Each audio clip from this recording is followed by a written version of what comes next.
In the previous video, we discussed the relative lowering of vapor pressure.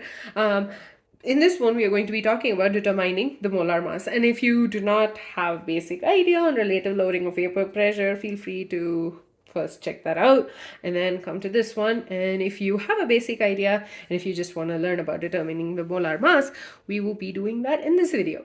So basically, we are assuming there's a small unknown mass of the solute which is dissolved in a known quantity. So known quantity of the solution. So basically, according to Raoult's law, and basically from what we derived from the previous video, we know that the relative lowering of vapor pressure for an ideal solution containing a non-volatile solute will be equal to the mole fraction of the solute. So this is something we got from the previous video.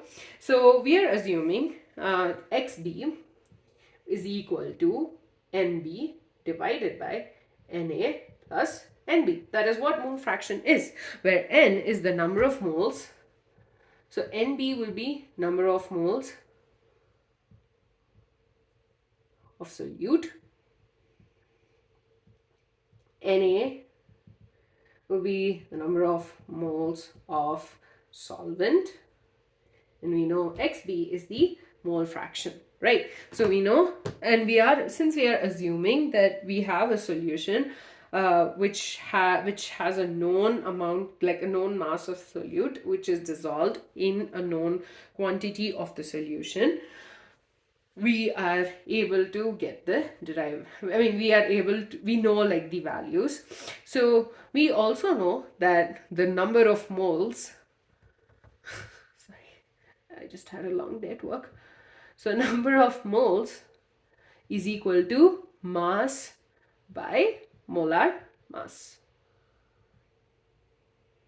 So number of moles equals to mass divided by molar mass. So we are assuming Wa as the mass of solvent, Wb, you know where this is going, mass of the solute, Ma equals to molar mass of solvent, Mb is the molar mass of the solute. So this is something we learned in class 11, first chapter. So number of moles equals to mass by molar mass. So we can basically substitute the number of moles of the solute and solvent with these values. So Xb will be equal to Nb, which is equal. Okay, so let's just write it over here. Nb, that is the number of moles of the solute, will be equal to mass, which is Wb divided by Mb. Na equals to Wa by Ma. Okay, mass by molar mass.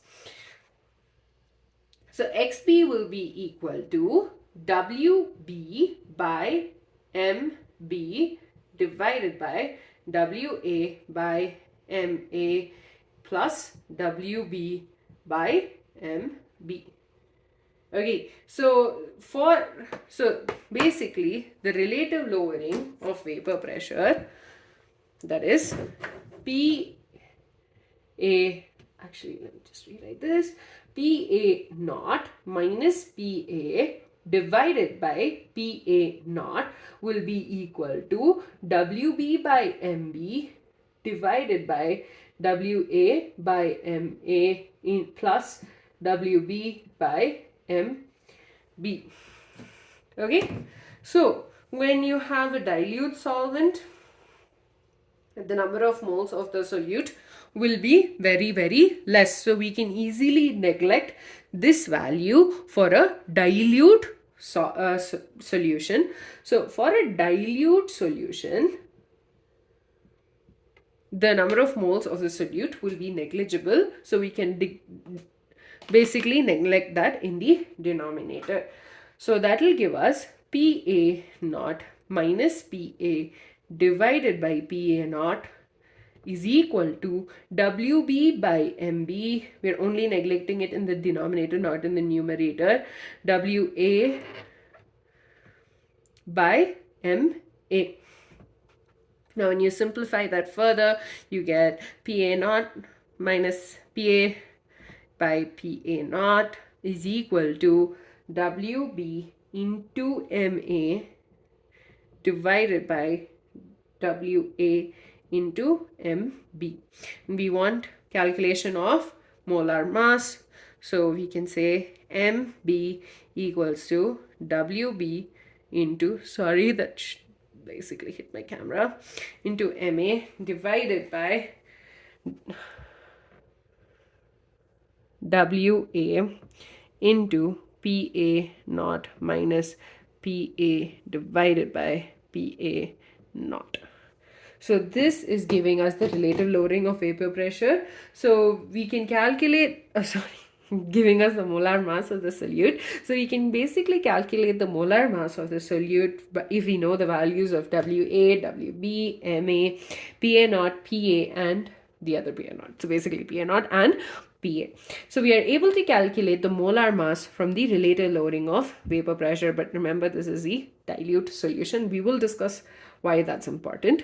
So determining molar mass, we first took the equation. We assume there's a known amount of solute dissolved in a known quantity of the solution, or known quantity of the solvent from the solution. So we know from the previous video, we got this relationship between the relative lowering of vapor pressure of an ideal solution containing the non-volatile solute is equal to the mole fraction.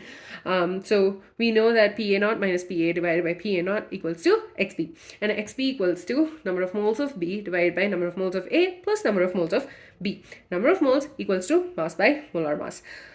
And we assumed mass of solvent is WA, mass of solute is WB, molar mass of solvent is MA, and molar mass of solute is MB. So based on the fact that number of moles equals to moles by molar mass, we basically were able to substitute all of this here. So we got WB by MB equal divided by WA by MA plus WB by MB equals to the mole fraction.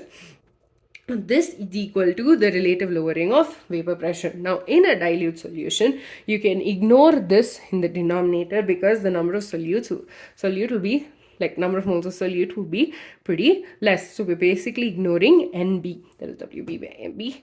So PA naught minus PA by PA naught gives us WB by MB divided by WA by MA, basically simplifying it, and we got this equation, and then we moved this to the side and we brought the whole thing to the denominator to get us MB, where MB is the molar mass of the solute, which is what we were setting out to do. And this gives us the relationship between the molar mass and the fact that the molar mass can be calculated from the relative lowering of, using the relative lowering of vapor pressure.